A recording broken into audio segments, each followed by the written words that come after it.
Satgas Nemangkawi terus melakukan perburuan terhadap anggota kelompok kriminal bersenjata atau KKB di Papua. Tim gabungan TNI Polri itu menangkap Gigen Telenggeng, salah satu pimpinan dari KKB. 3 pucuk senjata api atau senpi jenis M16 pun juga disita dari penangkapan tersebut. Dikutip dari Kompas TV, menurut Hadif Humas Polri Irjen Pol Argo Yuwono pada Jumat 3 September 2021, pihaknya melaksanakan kegiatan penindakan terhadap Gigen Telenggeng. Setelah dilakukan penangkapan terhadap Gigen Telenggeng, aparat selanjutnya melakukan penyitaan senjata api dan amunisi. Satgas Nemangkawi mendapatkan senjata api sebanyak 3 pucuk serta magazin.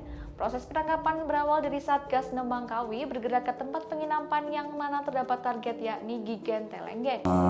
Lakukan penangkapan terhadap salah satu jalur senmu, senjata dan amunisi dari kelompok KKB atas nama GT.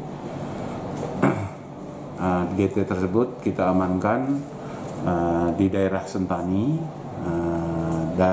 Dari keterangannya kita dapatkan 3 pucuk senpi M16 1, kemudian 2 SS1.